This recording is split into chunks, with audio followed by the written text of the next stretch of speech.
Hello students, आज हम करेंगे स्ट्रक्चर ऑफ एंथर। ठीक है।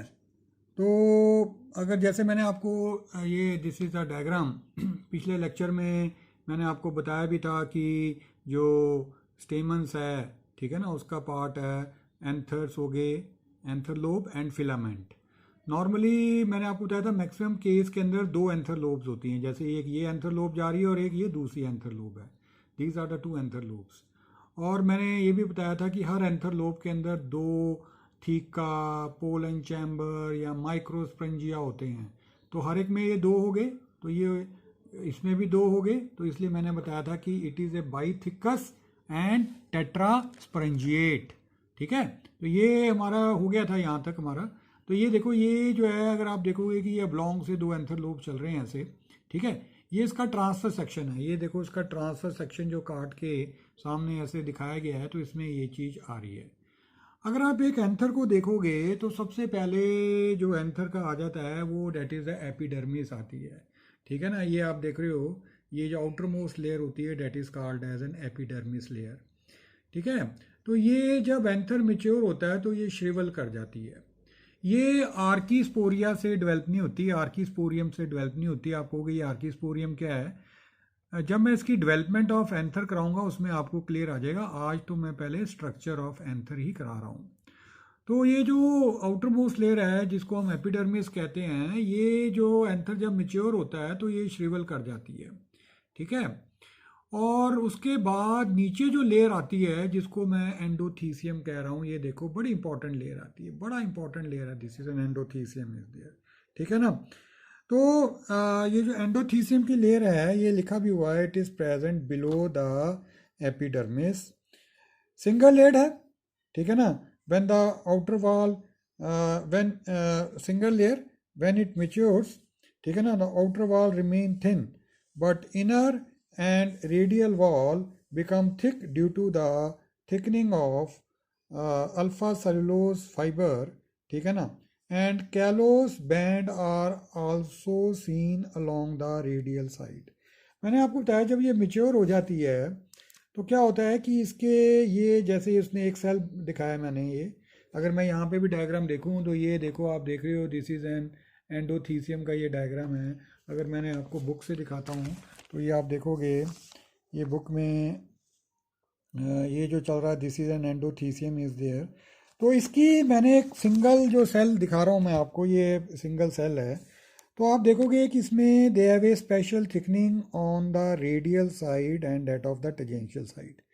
तो ये रेडियल थिकनिंग जो है सिर्फ रेडियल, ये जो थिकनिंग है ये रेडियल साइड और टेंजेंशियल साइड में है, आउटर साइड में नहीं है। ठीक है जी।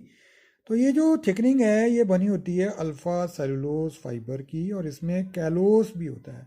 और जैसे आपको पता है सेलुलोज भी पॉलीमर ऑफ ग्लूकोज है, पॉलीसेक्राइड्स है। उसी तरह कैलोस भी जो है ये भी पॉलीसेक्राइड्स है। इसमें ग्लूकन होते हैं और वो 1-3 बॉन्ड से जुड़े होते हैं, और जगह जगह पे 1-6 ब्रांचिंग भी होती है। तो चलो अभी इस लेवल पे तो आप इतना ही याद रखो कि it is also a polysaccharides are there. क्योंकि इसमें पूरी पूरी जो लेयर में अगर आप देखोगे, थ्रू आउट द लेयर अगर आप देखोगे कि दे हैव थिकनिंग, तो ये अगर आप ये डायग्राम देख रहे हो तो ये पूरा का पूरे ऐसे ये एंडोथीसियम चल रही है। तो पूरे के पूरे एंडोथीसियम में आपको ये थिकनिंग देखने को मिलती है। लेकिन ये अगर आप एंथर लोब देखोगे ना, उसके साइडों में एक ऐसे ग्रूव सा चलता है, छोटा सा पतला सा ग्रूव चलता है ये साइडों में। ये जो इसकी साइड है, ये साइड ये दिखा रहा है। यहाँ पे एंडोथीसियम के सेल बड़े छोटे हो जाते हैं और वहाँ पे थिकनिंग भी नहीं होती। मैं क्या बता रहा हूँ, इस रीजन में साइड में ये साइड है ना, ये इसका साइड है। ठीक है ना, इस रीजन में ये साइड ये इसका दिखाया गया है। यहाँ पे एंडोथीसियम के सेल जो हैं they become small and they are without thickening is there. तो इस रीजन को बोल देते हैं हम स्टोमियम का नाम दे देते हैं। We also name it as an stomium is there. यहाँ पे फाइब्रस थिकनिंग एब्सेंट होती है। और ये स्टोमियम जो है they play the role in the dehiscence. ये देखो यहाँ से ये रैप्चर करके आप देख भी रहे हो कि यहाँ पे एंडोथीसियम के सेल जो हैं है भी छोटे छोटे हैं और कोई फाइब्रस थिकनिंग भी नहीं होती, और यहाँ से डेhiscence हो जाती है। डेhiscence का मतलब होता है एंथर रैप्चर करना। दूसरी बात ये होती है कि जो एंडोथीसियम के सेल होते हैं ये हाइग्रोस्कोपिक नेचर के होते हैं। हाइग्रोस्कोपिक नेचर का मतलब ये होता है कि ये वाटर ऑब्जॉर्ब कर लेते हैं जब हवा में मॉइस्चर होता है। तो जब सनलाइट वगैरह पड़ती है टेम्परेचर राइज करता है, तो ये जो थिन साइड होती है, जो मैंने आपको बताया, ये जो थिन साइड है यहाँ से ये जो वाटर है वो लूज कर जाते हैं। ठीक है, तो इसका इस चीज़ को बोलते हैं हाइग्रोस्कोपिक नेचर। तो इस हाइग्रोस्कोपिक नेचर जो है इसकी हेल्प करती है इन द डेहिसेंस में। ये डेहिसेंस का प्रोसेस आगे होता है कैसे, वो मैं आपको बताऊंगा, वो आगे अभी टॉपिक ही अलग है। एंड ये देखो लिखा हुआ है एट सम प्लेसेस कॉल्ड, ठीक है ना, callose band and fibrous thickening is absent, these places are called stomium. Endothecium are hygroscopic in nature due to the fibrous thickening and helps in the dehiscence of the anther। तो इसमें दो point बड़े important आए कि एक fibrous layer है, ठीक है जी, इसके पास थिकनिंग है रेडियल और टेंजेंशियल वाल में, थिकनिंग अल्फा सेलोस की और कैलोस की है, ठीक है ना, आउटर की तरफ नहीं होती। वो पॉइंट जहाँ पे थिकनिंग एब्सेंट होती है उस पॉइंट को हम स्टोमियम कह देते हैं, ठीक है ना। और ये हाइग्रोस्कोपिक नेचर और डेहिसेंस ऑफ एंथर में। अगर कोई क्वेश्चन आया तो उसी में से यही आ सकता है कि एंडोथीसियम जो है उसमें name the layer in the anther which is having the fibrous thickening, ठीक है ना, और तो उसको आप एंडोथीसियम का बारे में बताओगे, या name the layer in the anther which is hygroscopic in nature, या name the layer in the anther which helps in the dehiscence, तो उसमें ये तीनों में आपका एक ही आंसर आएगा, डेट इज़ एंडोथीसियम। ठीक है, उसके बाद नॉर्मली तो ये सिंगल लेयर्ड है, मैं आपको बताऊँ, लेकिन कुछ एक्सेप्शंस, तो हर चीज़ की एक्सेप्शंस होती है। कॉक्सीनिया ये जो है डबल लेयर्ड होती है। एक फैमिली होती है हाइड्रोकैरिटेसी, जिसमें ये फाइब्रस थिकनिंग एब्सेंट ही होती है, ठीक है ना। ये थोड़े से एक्सेप्शंस आते हैं, तो वैसे एक्सेप्शंस है तो नहीं है, चलो करा दिया आपको। अब आती है मिडल लेयर। ये साहब जी ये मिडल लेयर है, ये आप देख रहे हो, ये मिडल लेयर चल रही है, ठीक है बेटा जी, ये 2 to 3 लेयर तक चलती है। पेरेन्काइमेटस सेल्स हैं, फूड स्टोर करती है।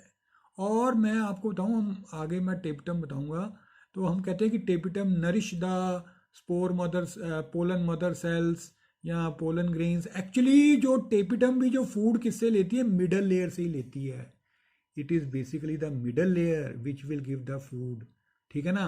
वो ठीक है, नाम आ जाता है टेपिटम का, लेकिन टेपिटम ने फूड किससे लिया, टेपिटम ने फूड लिया था मिडल लेयर से। जैसे कोई, मैंने आपको एग्जांपल देता हूँ, कोई राम है और एक श्याम है, ठीक है ना। राम ने आगे किसी को खाना दिया, नाम हो गया कि राम ने खाना दिया, लेकिन ये नहीं पता कि राम ने तो वो खाना श्याम से लिया था। राम ने श्याम से खाना लेके आगे किसी को दे दिया, नाम हो गया जी राम ने खाना दिया, लेकिन बेसिकली वो खाना तो श्याम से आया। उसी तरह टेपिटम भी जो फूड है वो मिडल लेयर से लेती है। इसके अंदर जो फूड होता है that is present in the form of starch, ठीक है ना। ये देखो, food is stored as starch, ठीक है ना, by parenchymatous cell, it is absent in mature anther. आप ये देख रहे हो, मैंने मैच्योर एंथर बनाया। मैच्योर एंथर में देखो, एपिडर्मिस तो बाहर श्रिवल कर जाती है जब मैच्योर होता है, एक एंडोथीसियम रह गई है, और बस ना मिडल लेयर भी नहीं रही और टेपिटम भी नहीं रही, ठीक है ना। तो मिडल लेयर जो आप देख रहे हो that is absent in the mature stamens में नहीं है, ये इंटरनल उसकी नोट में दिखाई गई है ट्रांसफर सेक्शन से, ठीक है जी। अब आ गया लिखा हुआ इट इज एब्सेंट। उसके बाद आता है टेपिटम, बेटा बड़ा इंपॉर्टेंट लेयर है, एक क्वेश्चन इसमें से आना ही आना होता है, ठीक है।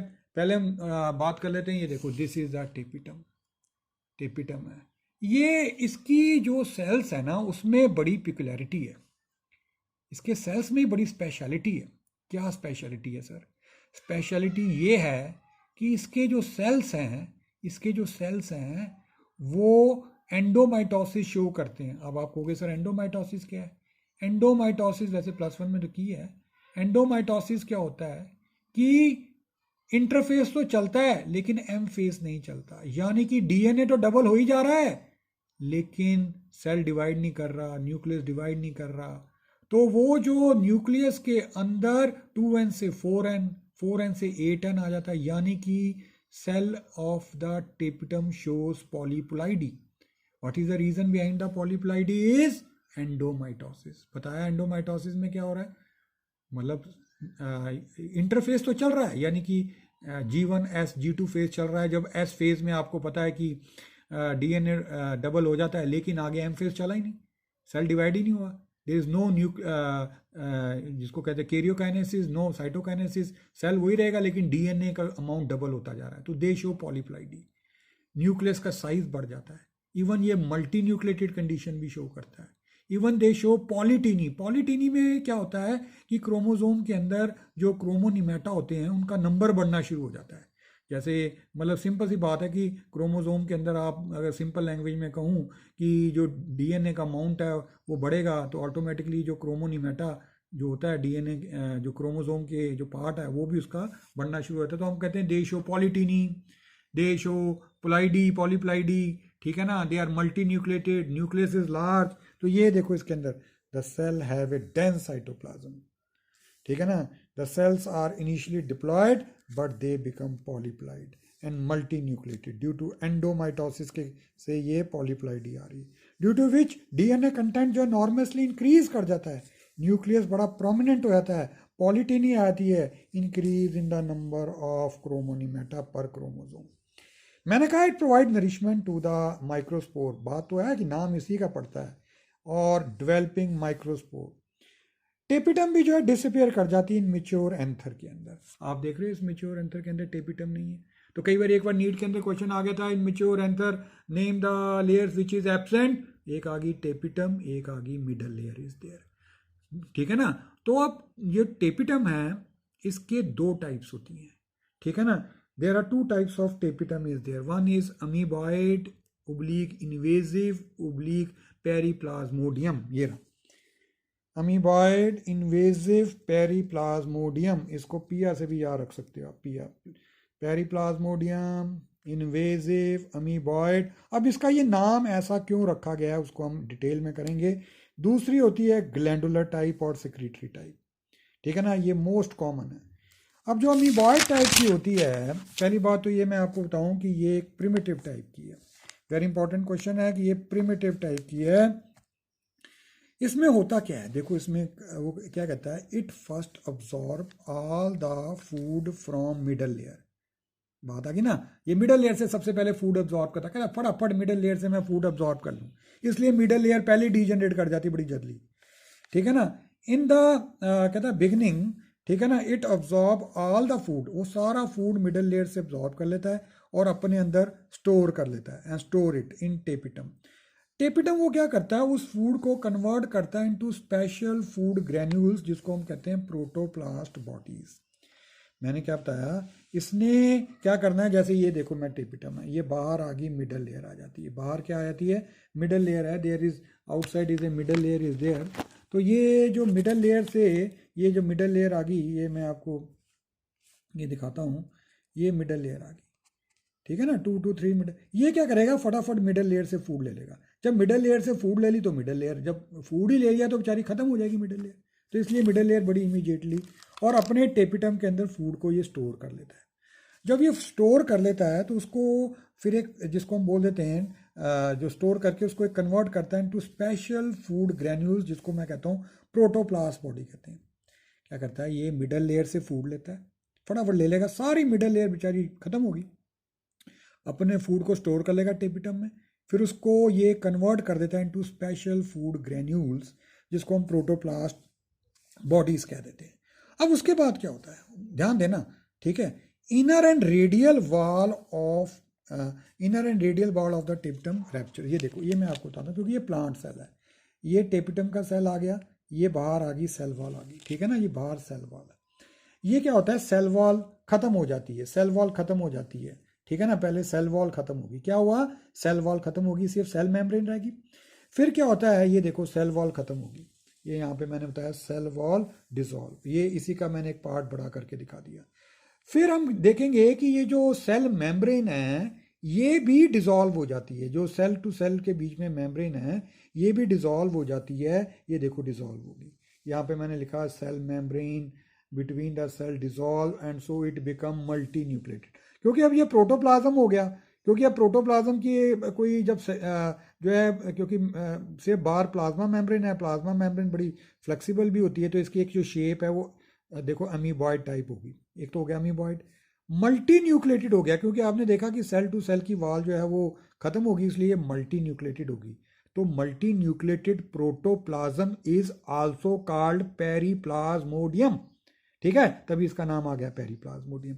अब ये क्या करती है, ये जो सेल्स हैं ये are the pollen mother cells कह देते हैं, ये इसके बीच में इन्वेड कर रही है, ये आप देख रहे हो ये इन्वेड कर रही है इसके बीच में, दे आर इन्वेडिंग, ठीक है ना, इसलिए इसका नाम पड़ गया इन्वेसिव।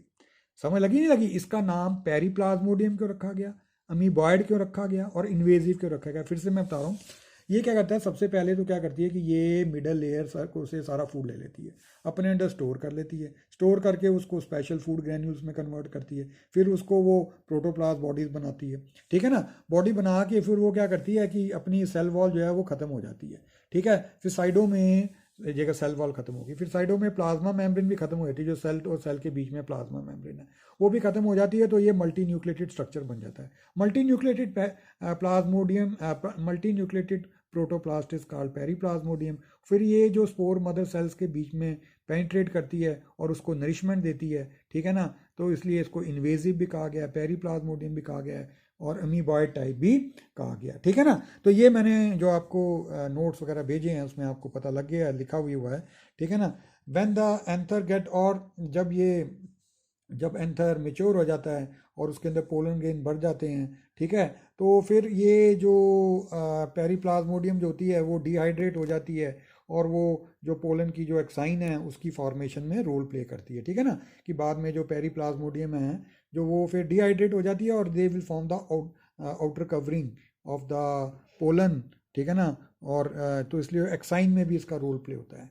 तो ये एलिस्मा, टाइफा, ट्रांसडस्केंशिया और सैगिटेरिया के अंदर होता है। दूसरी जो है that is basically the glandular type और सिक्रीटरी टाइप, ठीक है ना। अब इट इज़ एडवांस टाइप है, ठीक है ना, ये भी अब उसने देखो पहले वाले केस में क्या हुआ था, उसने फटाफट सारी न्यूट्रिशन विड्रा करके अपने अंदर स्टोर कर ली थी, ये ऐसा नहीं करता, ये क्या करता है, it absorb nutrition from middle layer and secrete into the pollen sac, उधर से लिया, मिडल लेयर से ली और साथ ही आगे ट्रांसफ़र कर देती है, साथ ही आगे ट्रांसफ़र करती है। ये नहीं कि पहले स्टोर करेगी उसको एक जो एक स्पेशल टाइप की जो मैंने आपको बताया था कि प्रोटोप्लास्ट बॉडी में कन्वर्ट करेगी, वो ऐसा कुछ नहीं है, ये डायरेक्टली मिडल लेयर से लेती है और आगे जो है पोलन सैक में डाल देती है, पोलन मदर सेल को दे देती है, ठीक है ना। And it does not store food is there, बड़ी इंपॉर्टेंट लाइन आ गई, सेल ऑफ द कहता है। और इसमें आप देख रहे हो, इसमें ना एक और बड़ी ज़बरदस्त चीज़ आती है, मैं आपको दिखाता हूँ, ये आप देख रहे हो, इसमें सेल वॉल इंटैक्ट रहती है, ठीक है ना, सेल वॉल इंटैक्ट रहती है। इसमें ना एक जब ये मेच्योर हो जाता है, पोलन मदर सेल्स मेच्योर हो जाते हैं और वो मियोसिस करके पोलन्स बना लेते हैं, तब क्या होता है कि प्रो ओबिश ग्रैन्यूल्स डेवलप होते हैं, ये फैटी एसिड्स के बने होते हैं साइटोप्लाज्म में। ये जो सेल है, दिस इज द, ये टेपिटम सेल है, ये किसका सेल है, this is the tapetum cell है। तो ये प्रो ओबिश ग्रैन्यूल डेवलप कर रहा है, ये टेपिटम है, ये कौन सा टेपिटम है, मैंने कहा ग्लैंडुलर और सिक्रीटरी, ठीक है ना। तो ये टेपिटम सेल्स आ गए, टेपिटम सेल्स जब मैंने कहा कि जब पोलन्स मेच्योर हो जाते हैं, जब पोलन मदर सेल ने मियोसिस करके पोलन्स बना लिए, अब शेडिंग का टाइम आ रहा है, ठीक है ना, और पोलन्स मेच्योर हो रहे हैं, ठीक है, तो इसके अंदर ना ये एक, क्योंकि इसने भी साथ ही डीजनरेट कर जाना होता है, उससे पहले ये अपने अंदर एक प्रो ओबिश ग्रैन्यूल्स डेवलप करती है। ये प्रो ओबिश ग्रैन्यूल जो है ना, ये सेल वॉल और प्लाज्मा मेम्ब्रेन के बीच में आ जाता है, प्रो ओबिश ग्रैन्यूल्स, ठीक है ना। फिर क्या होता है, वहाँ पे इसके आसपास एक स्पोरोपोलिनिन बॉडी बन जाती है, इसके आसपास एक स्पोरोपोलिनिन बॉडी बन जाती है, लिखा हुआ है प्रो ओबिश ग्रैन्यूल प्लस स्पोरोपोलिनिन, जिसको हम बोल देते हैं ओबिश granule.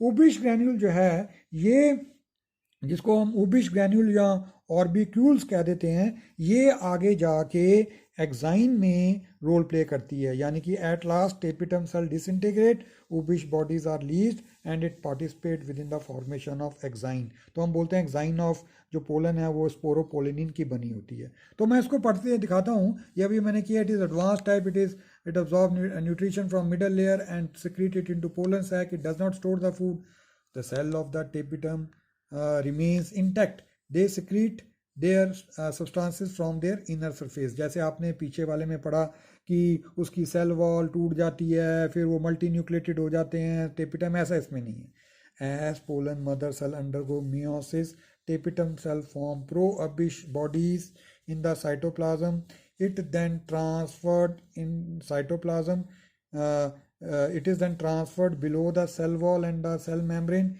Here they are surrounded by a sporopollenin, a new body called Obisch granule or orbicules.